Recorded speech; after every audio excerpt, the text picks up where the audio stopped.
How do you get a bully to snitch on themselves? My bully made fun of me so much that he triggered a school shooting lockdown. It all started when I was sitting alone in the cafeteria. TJ grabbed my free lunch tray and tossed it into the trash can, grinning as 30 kids watched him literally take food out of a poor kid's mouth for entertainment. Oops. Guess you'll have to wait for food stamps. But whenever I told my parents about it, it was always the same response. Please just stop causing trouble. You see, his parents owned half the businesses in town, including the diner where both my parents worked double shifts.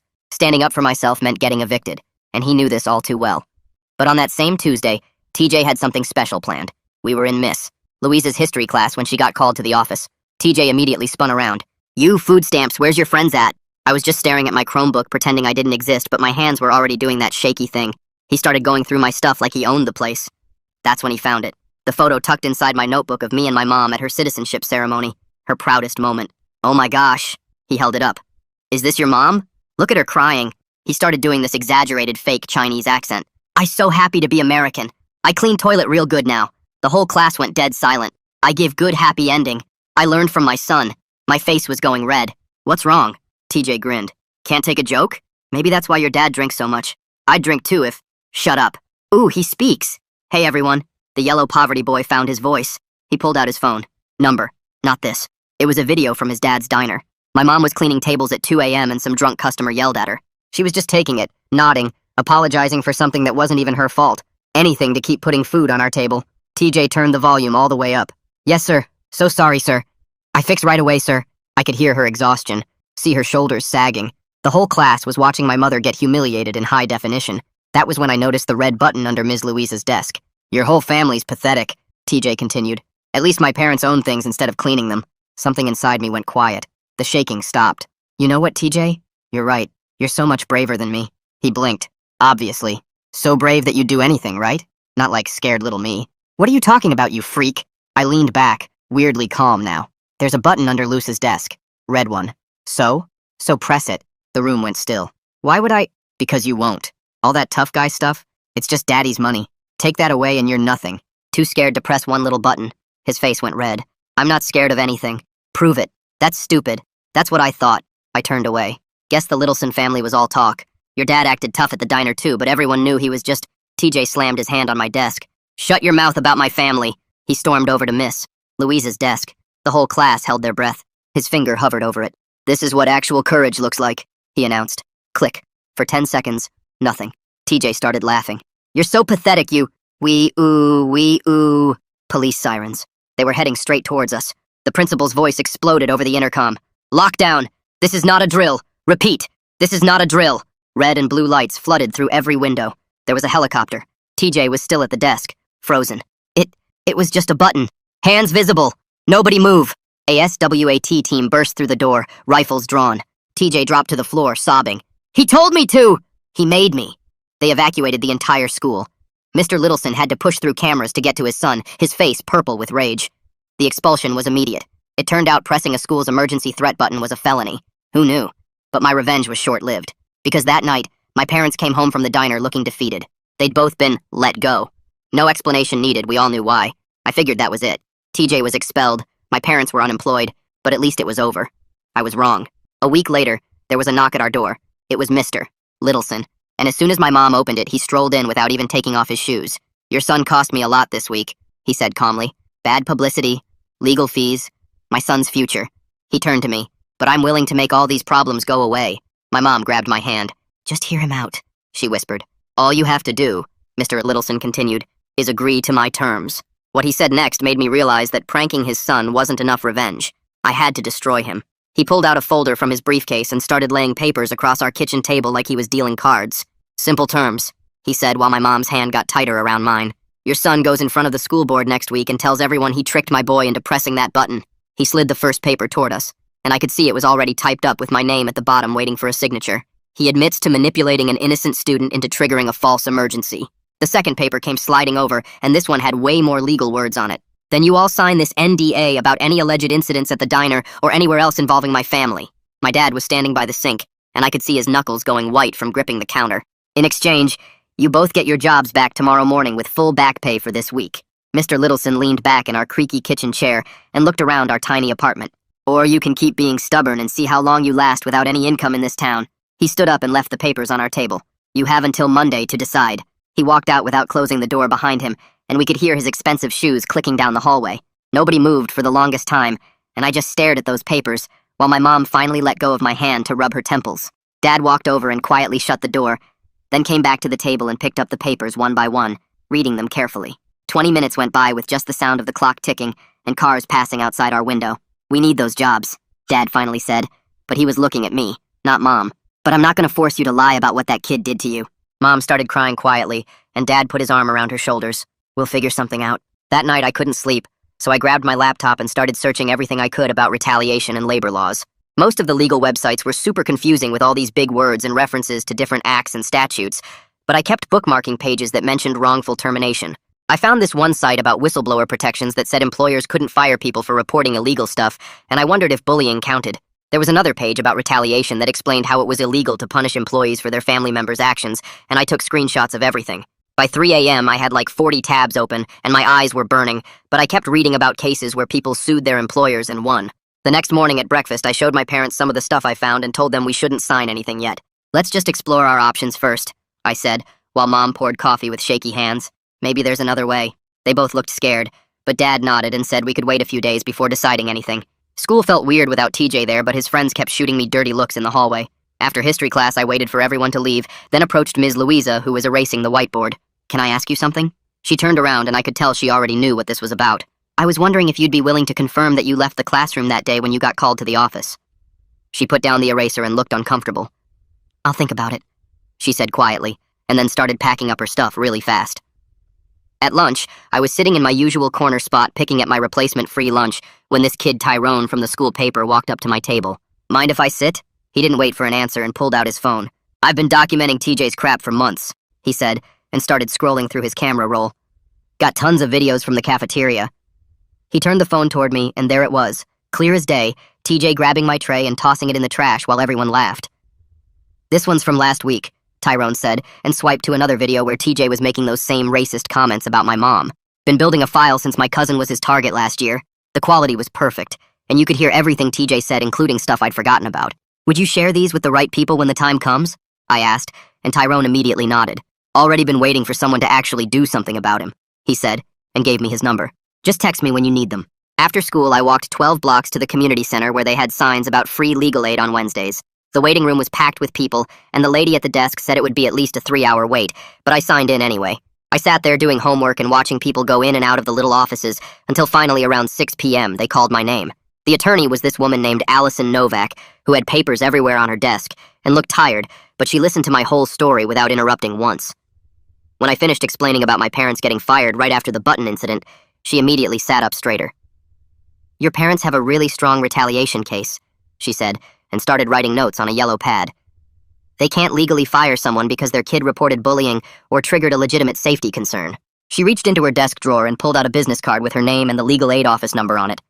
Have your parents call me tomorrow morning to set up a formal consultation. She started writing on a yellow notepad again. And you need to start documenting everything that's happened with dates and times and any witnesses who were there. I took the card and nodded while she kept talking about how important evidence would be. She said to write down everything I could remember about TJ and his dad, and to get my parents to do the same with their work stuff. When I finally left the office, it was getting dark, and I had to run to catch the last bus home. My parents were already eating dinner when I walked in, and I could tell they'd been worried about where I was. I showed them Allison's card and explained everything she'd said about the retaliation case. Mom's hands started shaking again, but Dad looked more hopeful than he had in days. After dinner, I grabbed a notebook and started writing down every single thing TJ had done to me since freshman year. Mom sat next to me and helped me remember specific dates, like when he dumped chocolate milk on my head during the winter dance. Dad got his own paper and started listing all the schedule changes at work and the times missed her. Littleson had yelled at them for no reason. We stayed up until midnight working on our lists, and by the time we were done, we had 12 pages of stuff. The next morning, Mom called Allison's office while Dad was getting ready for his job search. They put her on speaker, and Allison explained the whole process and what documents they'd need to bring. She said Friday afternoon would work for a meeting, and Dad immediately said yes, even though he had an interview scheduled then. This is more important, he told Mom after hanging up. At the school the next day, everything felt different without TJ there, but his friends were still around giving me looks. During lunch, I walked over to where Sarah Cruz was sitting with her friends. She'd been in our history class when TJ pressed the button, and I knew she'd seen him bullying me before. I asked if I could talk to her for a second, and she followed me to a quieter spot by the lockers. Would you be willing to write down what you saw TJ do to me? I asked. She looked nervous and glanced around like someone might be watching. I don't want problems with his family, she said. I told her it would just be for documentation and she wouldn't have to testify or anything. She thought about it for a minute, then said, okay. I found 2 other kids who'd been in classes where TJ had messed with me. Galen agreed right away because TJ had bullied his little brother last year. Nicole took more convincing, but finally said she'd write something short about what she'd seen. Between classes, the principal's secretary found me and said I needed to come to the office immediately. The principal was sitting behind his big desk with his hands folded when I walked in. I heard you've been asking students to write statements, he said. I didn't say anything. The Littlesons have been very generous to this school and this community, he continued. Their offer to resolve this situation is more than fair. He leaned forward and looked at me over his glasses. I strongly suggest you consider accepting it for the sake of everyone involved. I told him I'd think about it, and he frowned but let me leave. After school, I was walking to the bus stop when Ms. Louisa called my name from behind. She caught up to me and looked around to make sure no one was listening. I wanted you to know I'll provide a written statement about leaving the classroom that day, she said quietly. I should have been more responsible and I'm sorry you had to deal with TJ alone. She said she'd already written it up and would give it to whoever needed it. I thanked her, and she walked away quickly like she didn't want anyone to see us talking. Friday came fast, and my parents both dressed up nice for the meeting with Allison. Dad had canceled his warehouse interview, but said getting justice was worth it. We took 2 buses to get to the legal aid office and signed in at the front desk. Allison's office was even messier than before with files everywhere, but she cleared a space for us to sit. She spent 2 hours explaining how my parents could file complaints with the State Labor Board and the EEC for discrimination. The process could take several months, she said while showing us forms. But you have really strong grounds, especially with the timing of the firing. She pulled out another folder and started talking about Mr. Littleson's demands. Him asking for an NDA could actually be witness tampering since there's a criminal investigation about the emergency button, she explained. That gives you unexpected leverage in negotiations. My parents looked confused, so she explained it more simply. Saturday morning, Dad's phone buzzed with a text from an unknown number. It was Mr. Littleson saying he heard we were making things complicated, and that would be unfortunate for everyone. The message said we should reconsider his offer before things got difficult for our family in this small town. Dad showed it to Mom and me, and we all knew it was a threat, even though he was careful with his words. Dad forwarded the screenshot to Allison right away without responding to Mr. Littleson. Within an hour, Allison texted back saying this was perfect evidence of harassment and intimidation. She said not to respond to any messages from him and to document everything. I'll send him a cease and desist letter on Monday about the harassment, she wrote. Monday morning came way too fast, and when I got to the school, I could feel everyone staring at me. Walking to my locker, I noticed kids whispering and pointing like I was some kind of celebrity for all the wrong reasons. When I turned the corner to my hallway, I saw it right away. Someone had written Snitch across my locker in thick black marker that covered half the metal door. I pulled out my phone and took 3 different pictures from different angles, making sure the timestamp showed clearly. A group of TJ's friends stood at the end of the hall watching me, and one of them made a throat-cutting motion with his finger. I ignored them and tried to open my locker, but the marker was still wet and got all over my hands. The janitor saw me struggling and came over with some cleaning spray, but shook his head when he saw what it said. During second period, Tyrone found me in the library and showed me his laptop screen. He'd written an article for the school paper called When Protection Becomes Persecution, and even though he didn't use any names, everyone would know exactly what he was talking about. The article talked about how bullying victims often face punishment for reporting, while the actual bullies get protected by money and connections. He'd included statistics about unreported harassment and quotes from anonymous students about being afraid to speak up. The newspaper advisor had already approved it for Friday's edition, and Tyrone said the principal couldn't legally stop it since no names were mentioned. That afternoon when I got home, Mom was on the phone speaking rapid Mandarin to someone, and I could tell she was excited. She hung up and told me 3 other workers from the diner had called her after hearing about our situation. They all had stories about the Littlesons treating them badly and not paying overtime and making them work through breaks. One woman said Mr. Littleson had fired her cousin for taking a sick day when her kid was in the hospital. Another said they made her work a double shift while she had the flu because they threatened to cut her hours if she went home. Mom wrote down all their names and phone numbers and said they wanted to join whatever complaint we were filing. Tuesday morning, Allison called to say she'd filed the formal complaints with both the State Labor Board and the EECC. She'd included everything we'd documented, plus the evidence of retaliatory firing and the pattern of discrimination against immigrant workers. The complaints were 30 pages long with all our evidence attached, including the timeline I'd made and statements from the other workers. She said the agencies would have to respond within 30 days, but usually they moved faster on cases with clear retaliation.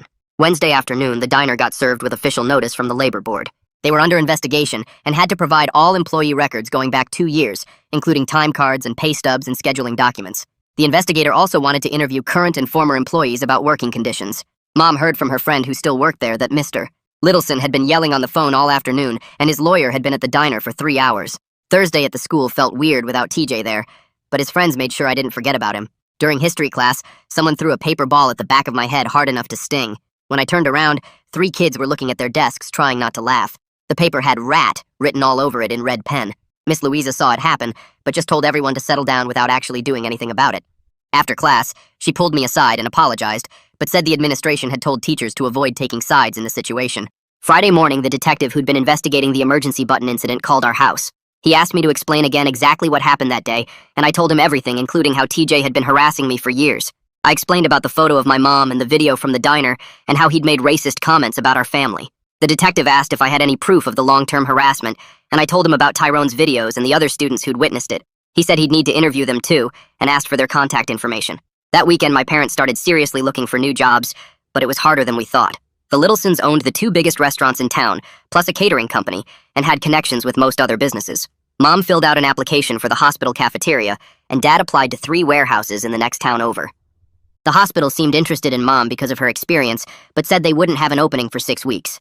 Dad got a call back from one warehouse, but they wanted him to work night shifts, which would mean we'd never see him. Monday of the next week, Allison called with news.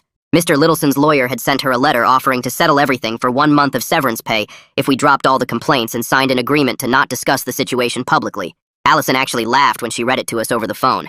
She said it was insulting considering they owed my parents way more than that just in unpaid overtime from the past 2 years. She was going to counter with a demand for 6 months' pay, plus damages, plus neutral employment references. Tuesday night was the school board meeting, and Dad said we should go to see what they were saying about the emergency button incident. The auditorium was packed with parents, and some were holding signs about school safety. The board president announced they were reviewing all emergency procedures and looking at their anti-bullying policies to see what needed to be changed. Several parents stood up during public comment to say the school had failed to protect students from bullying for years. One mom said her daughter had reported harassment 5 times with no action taken. Another parent said the emergency button situation showed how desperate kids were getting when the normal channels didn't work. Wednesday morning, Mom called me into the kitchen before school and showed me an email on her phone from the hospital saying they wanted to interview her for the cafeteria position next Monday. Her hands were shaking a little as she scrolled through it, and I could tell she was trying not to get her hopes up too much. Dad was at the table with his own phone checking his email every 5 minutes because the warehouse supervisor said he'd get back to him by the end of the week. That same afternoon at the school, I was walking to my locker when I saw a bunch of kids crowded around someone's phone watching something. When I got closer, I realized it was footage from the day TJ pressed the button. Someone had been recording the whole thing on their phone, and now it was all over social media. The video showed me calmly telling him to press it, and him actually doing it while bragging about his courage. By Thursday, the video had thousands of views, and comments were split between people calling me a genius and others saying I manipulated him. Allison called that evening with big news about our case. The labor board had completed their initial investigation at the diner and found multiple violations, including unpaid overtime for at least 15 employees and improper break policies that violated state law. She explained this gave us major leverage because the fines alone would be tens of thousands of dollars, and Mr. Littleson would want to avoid that kind of publicity. She was sending them a new settlement demand based on these findings. Friday after school, I overheard 2 women talking in the grocery store parking lot about how they used to work at the diner and never got paid for staying late to close. One of them mentioned she'd heard about our complaint through a cousin who still worked there and was thinking about joining it. By Monday, 3 more diner employees had officially contacted Allison to join our complaint, including the night shift cook who'd been there 8 years, and the weekend manager who had detailed records of all the unpaid hours. Mom went to her hospital interview that morning wearing her best outfit and came back 2 hours later with a huge smile on her face. They'd offered her the position on the spot with better hours than the diner, full health insurance, and even a small signing bonus. Dad got a call that afternoon from both warehouses he'd applied to, and they both wanted him to start as soon as possible. One was union with good benefits, but farther away, while the other was closer, but paid less. He decided on the union job because the protection and overtime pay would be worth the extra drive. Tuesday morning, the principal's secretary found me before first period and said I needed to come to the office immediately. When I walked in, the principal was there with the school counselor, Melinda Ward, who smiled at me in that fake, concerned way adults do when they think you're troubled. The principal started talking about how the whole emergency button incident had been traumatic for everyone, and maybe I should talk to someone about my feelings. Melinda nodded along and suggested weekly sessions to process what happened and help me move forward in a healthy way. I could tell what they really wanted was for me to stop causing problems and just let everything blow over. Instead of agreeing, I looked directly at Melinda and asked if she could pull up all my previous reports about TJ's bullying since she was the counselor. Her smile got tight, and she said she wasn't sure what I meant. I reminded her about the 3 times I'd come to her office about TJ taking my lunch, the time he shoved me into a locker, and when he spread rumors about my family being illegal immigrants. She shifted in her chair and said she'd have to check her files. The principal jumped in saying we should focus on moving forward, not dwelling on the past, but I kept pushing. I asked Melinda to officially document every report I'd made that hadn't been acted on, and she finally agreed to review my file, though she didn't look happy about it. Wednesday's local news at 6 opened with a story about the labor investigation at several local businesses, including the diner. The reporter stood outside the diner talking about how the state was cracking down on wage theft, and several employees had come forward with complaints. They didn't mention our family by name, but showed a shot of the diner with a closed sign in the window during what should have been lunch rush. Mr. Littleson was probably losing money every hour they stayed closed for the investigation. Thursday, both my parents started their new jobs, and the difference was immediate. Mom came home at 5:30 instead of midnight, and Dad was actually awake enough to eat dinner with us. They both seemed lighter somehow, like a weight had been lifted off their shoulders. With steady paychecks coming from jobs where the Littlesons had no power over them, they felt brave enough to really pursue the complaints. Allison called that night to say the labor board wanted to schedule official mediation between us and Mr. Littleson to try to reach a settlement. She explained this was good because it meant they were taking it seriously and wanted to resolve it quickly. Friday, I heard through Tyrone that TJ was back in the school, but at Riverside High across town as part of his plea deal with the court. Someone's cousin went there and said TJ kept to himself now, and his parents dropped him off and picked him up every day like he was in elementary school. The cousin also mentioned TJ was seeing a counselor twice a week and wasn't allowed to have social media anymore. The mediation got scheduled for next month with a state mediator who specialized in employment disputes. Allison came to our apartment Saturday morning to prepare us and explained we should ask for back pay for all the unpaid overtime, damages for the retaliatory firing, and most importantly, a non-retaliation agreement that would prevent the Littlesons from trying to hurt us again through their business connections. Sunday night around 8, someone knocked on our door, and when Mom opened it, Mr. Littleson pushed right past her into our living room. His face was red, and he kept clenching his fists while Dad stood up from the couch real slow. Mr. Littleson pointed at me and said we needed to drop everything now or things would get worse for everyone. Dad moved between us and told him to leave right now or he'd call the cops. Mr. Littleson stared at him for like 10 seconds, then turned around and walked out, slamming the door so hard the whole wall shook. Mom locked the deadbolt and put the chain on while Dad called Allison to tell her what happened. She said to document everything and if he came back to actually call the police this time. The next week at the school, they installed cameras in all the hallways and the cafeteria, plus these new signs about reporting bullying. The principal called an assembly where he talked about the new rules and how there would be zero tolerance for harassment going forward. Melinda got put in charge of training teachers on how to spot bullying, and she had to run these workshops every Friday afternoon. I saw her in the hall carrying boxes of pamphlets about recognizing warning signs, and she gave me this weird smile like she was trying to be friendly now. The mediation finally happened 3 weeks later at this government building downtown. We sat on one side of a long table with Allison while Mr. Littleson and his lawyer sat across from us. The mediator was this older woman who kept taking notes while everyone talked. Mr. Littleson's lawyer started by offering 3 months of back pay if we signed papers saying we wouldn't sue or talk about it publicly. Allison actually laughed and said that was insulting considering the years of unpaid overtime and the illegal firing. She pulled out this thick folder of documents showing all the labor violations at the diner. She wanted 6 months' pay, plus damages, plus a written apology from Mr. Littleson admitting what he did. His lawyer whispered to him for a while, then came back with 4 months' pay, but still no apology. We went back and forth for 4 hours with breaks every hour where we'd go to separate rooms. Mom kept squeezing my hand under the table while Dad took notes on everything they said. Finally, around 2 in the afternoon, we settled on 4 months of back pay for both my parents, plus continued health insurance for 6 months, plus neutral job references. Mr. Littleson wouldn't apologize, but he had to sign papers agreeing to no contact with our family ever again. 2 weeks after that, the labor board announced their findings, and the diner got hit with a $30,000 fine. They had to post these big signs about workers' rights in English and Spanish and pay back overtime to 12 employees going back 2 years. The newspaper ran a story about it with a picture of the diner and quotes from the labor board about wage theft being a serious crime. Some of the other workers who joined our complaint got their own settlements, and one woman used her money to buy a food truck. She parked it right across from the diner every lunch and breakfast, selling better food for less money. I saw her there one morning and she waved at me with this huge smile on her face. The state started sending auditors to check the diner's books every 3 months, and they had to submit payroll reports every week now. Mr. Littleson had to hire an accountant just to deal with all the new paperwork and oversight. At the school, things got way better once everyone saw I wasn't backing down. Kids started talking to me in the halls and sitting near me at lunch. Tyrone and I got really close working on articles for the school paper about student rights and standing up to power. He showed me how to research public records, and we found out the Littlesons owed tons of back taxes on their properties. We didn't publish that, but it was good to know. Mom loved her new job at the hospital where she worked normal hours and got overtime pay when she stayed late. She came home with energy instead of looking dead tired all the time. Dad's warehouse job had union protection, so he couldn't get fired without cause, and they had to follow all the safety rules. He joined the union board after a few months and started helping other workers file grievances. Our apartment felt different now without that constant worry about money or losing jobs. We could actually save a little each month, and Mom started talking about maybe buying a small house someday. One Saturday, about 6 months later, I was at the grocery store getting milk when I turned the corner and almost ran into TJ. He was with his mom and looked way different, skinnier and quiet. We just stood there for a second, then he gave me this small nod. Not mean or friendly, just like acknowledging I existed. His mom pulled him away quick, but that nod felt like something had shifted between us, even if we'd never be anything close to friends. The next week, Melinda Ward sent me an email asking if I could stop by her office after school. I walked in and she had this stack of papers on her desk plus a box of tissues, which seemed weird. She closed the door and sat down across from me instead of behind her desk. She said she'd been reviewing all the incident reports from the past 3 years and found 17 reports about TJ that never got proper follow-up. Her hands kept moving papers around while she talked about new protocols they were implementing. Every bullying report would now require written response within 48 hours, and parents would get copies of everything. She pulled out this thick manual they'd created with specific consequences for each type of harassment. The school board approved hiring 2 more counselors just for conflict resolution. She showed me the new anonymous reporting app students could use on their phones.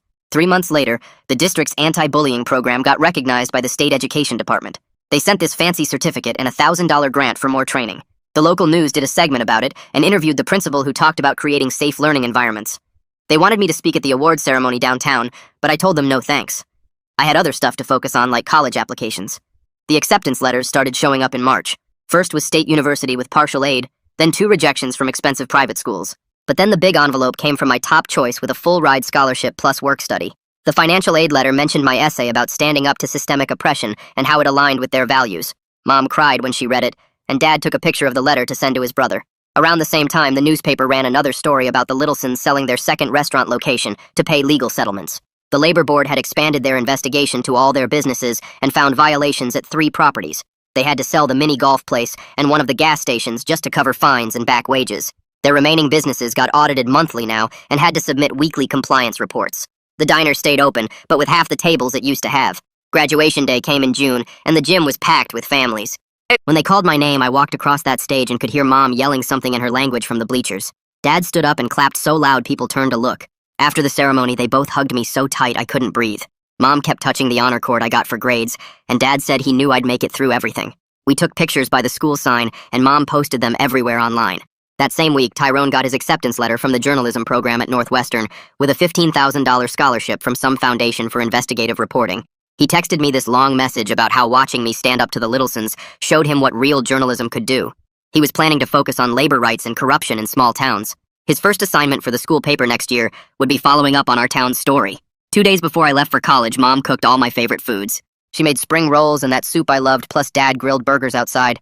We sat at our little kitchen table that wobbled, and Dad poured water into the good glasses we never used. He raised his glass and said something about new beginnings in broken English. Mom added something about courage in her language. We clinked glasses and ate until we couldn't move. They gave me this card they'd both signed with money they'd saved from their new jobs. Inside, Mom wrote about being proud in her careful handwriting. Dad just wrote, "Show them who you are," in big letters. The morning I left, they loaded my stuff into Dad's truck. The dorm was 4 hours away, but they wanted to drive me. We passed the diner on the way out of town, and it looked smaller somehow with fewer cars in the lot. The new employee rights poster was visible through the window in English and Spanish, just like the law required. Mom pointed at it and smiled. At college orientation, they had us write about a time we created positive change. I wrote 3 sentences about the whole thing, then turned it in. The girl next to me had written 2 pages about organizing a beach cleanup, but I was done writing about it and ready to focus on what came next. The diner had to pay fair wages now with overtime and breaks. The school had real protection for students getting bullied. The Littlesons learned that money couldn't fix everything when you broke the law. None of it happened the way I planned, but it happened, and that was enough. Thanks for letting me wonder along with you today. Hopefully my questions added a little something extra to the experience. Until we meet again, like the video, it helps more than you think.